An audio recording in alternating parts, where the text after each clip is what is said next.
भारतीय संविधान की उद्देशिका अथवा प्रस्तावना। तो नेहरू द्वारा प्रस्तुत उद्देश्य संकल्पों में जो आदर्श प्रस्तुत किया गया था उन्हें ही संविधान की उद्देशिका में शामिल कर लिया गया। संविधान के 42वें संशोधन 1976 द्वारा यथा संशोधित यह उद्देशिका निम्न प्रकार दिया गया है। तो क्या दिया है, याद रखेंगे कि 42वां संविधान संशोधन हुआ था अंतिम बार प्रस्तावना में। और क्या प्रस्तावना क्या है आप जानते ही हैं। हम भारत के लोग भारत को एक संपूर्ण प्रभुत्व संपन्न समाजवादी पंथ निरपेक्ष लोकतंत्रात्मक गणराज्य बनाने के लिए तथा उसके समस्त नागरिकों को सामाजिक आर्थिक और राजनीतिक न्याय विचार अभिव्यक्ति विश्वास धर्म और उपासना की स्वतंत्रता प्रतिष्ठा और अवसर की समता प्राप्त करने के लिए तथा उन सब में व्यक्ति की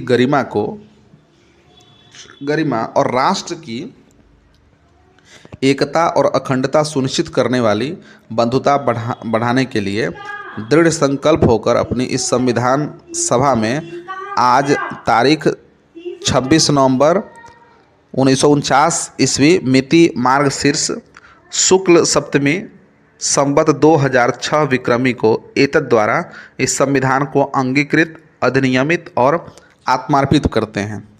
नोट में देखिए तो भारतीय संविधान में प्रस्तावना का विचार अमेरिका के संविधान से और प्रस्तावना की जो भाषा है वो ऑस्ट्रेलिया से लिया गया है। याद रखेंगे कि प्रस्तावना का विचार वह अमेरिका से लिया गया है लेकिन प्रस्तावना की जो भाषा ठीक है वह ऑस्ट्रेलिया से लिया गया है। प्रस्तावना की मुख्य बातें देखें तो संविधान की प्रस्तावना को संविधान की कुंजी भी कहा जाता है। प्रस्तावना संविधान का आरंभिक अंक होते हुए भी कानूनी तौर पर उसका भाग नहीं है। प्रस्तावना के अनुसार संविधान के अधीन समस्त शक्तियों का केंद्र बिंदु अथवा स्रोत भारत के लोग ही हैं। याद रखेंगे कि प्रस्तावना के अनुसार भारत संविधान के अधीन सम्मत शक्तियों का केंद्र बिंदु अथवा स्रोत भारत के लोग हैं।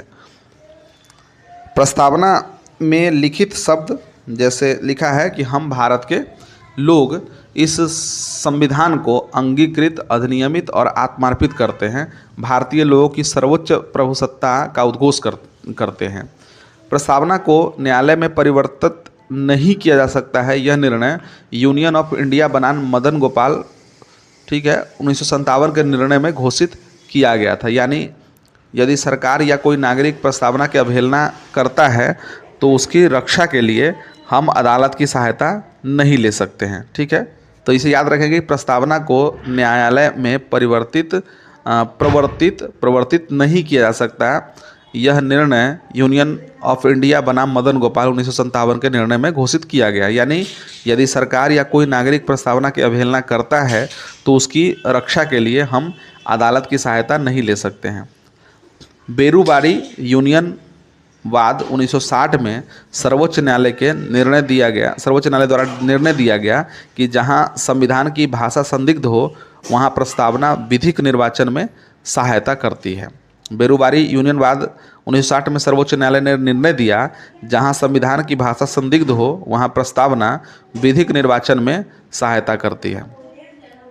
बेरूबारी वाद में ही सर्वोच्च न्यायालय ने प्रस्तावना को संविधान का अंग नहीं माना। याद रखेंगे कि बेरूबारी वाद में प्रस्तावना को संविधान का अंग नहीं माना, इसलिए विधायिका प्रस्तावना में संशोधन नहीं कर सकती है।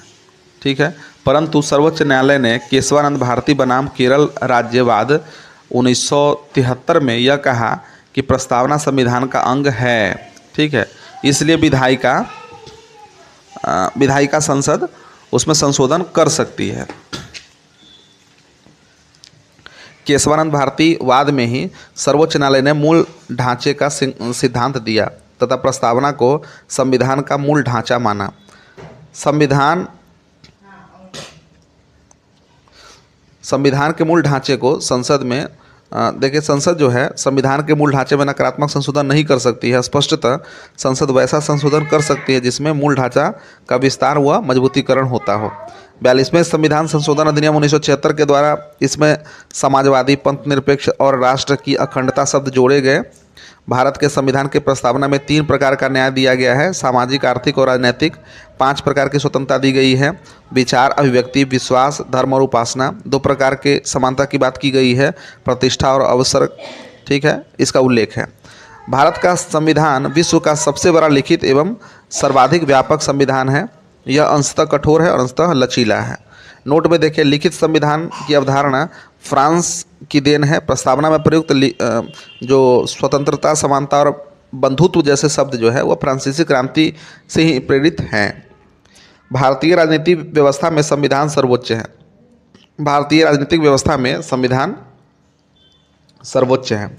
भारत का संविधान अपना प्राधिकार भारत की जनता से प्राप्त करता है। भारत का संविधान अपना प्राधिकार भारत की जनता से प्राप्त करता है। भारत सरकार अधिनियम 1935 वह संवैधानिक दस्तावेज है जिसका भारतीय संविधान तैयार करने में गहरा प्रभाव पड़ा। भारत के संविधान में संघीय शासन शब्द का प्रयोग कहीं भी नहीं किया गया है। संविधान में भारत को राज्यों का संघ घोषित किया गया है।